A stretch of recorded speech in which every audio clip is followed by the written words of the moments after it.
Right, sorry, I was cut off just now. So this equation will be involved, and from this equation, we can see that you are required to put in an S1 phase, and this S1 phase is the one phase loading of the feeder for the remaining of it, which is 3300 divided by 3, you get 1100.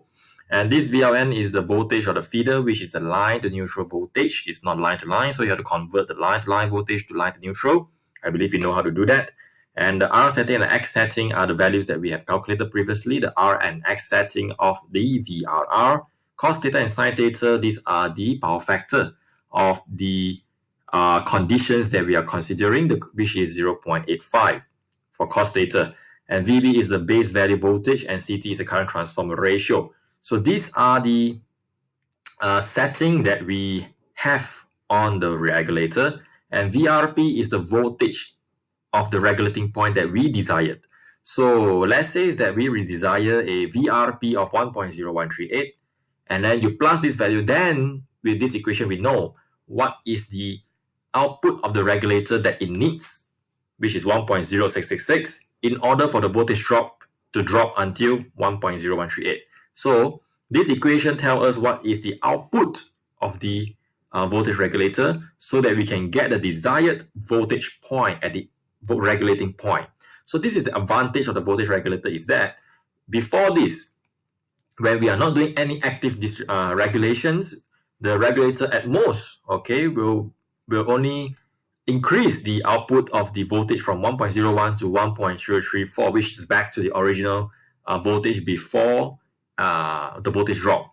And when we allow the voltage to drop naturally towards the end of the feeder, we notice that the end of the feeder will have voltage less than what is required, which is 1.0083, given by this gray line over here. But with the active regulation provided by the regulator, we know what is the specific voltage point that the regulator need to pump up to, which is 1.0667. Okay, from 1.01 entering the regulator, and the regulator need to step up the voltage to 1.0667, and then allow it to drop naturally to 1.0138.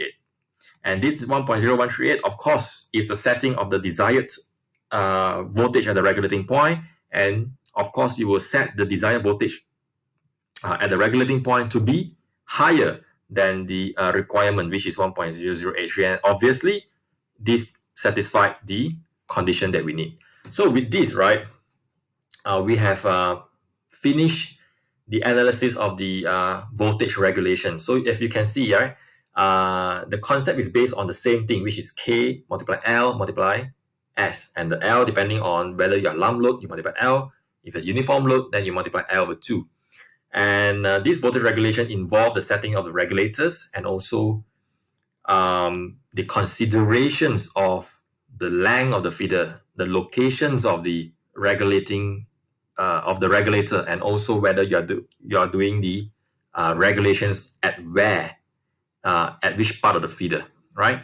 So with this, we finish the lectures on voltage regulations, and the next lecture series, we will go into the protection system, and that we will look into how relay are being set, and what is the time delay, what is the reaction time of the relay, and all these experiments we have performed in EEK 360 before this lecture, this course. So I'll see you in the next video for electrical power protection system. Thank you.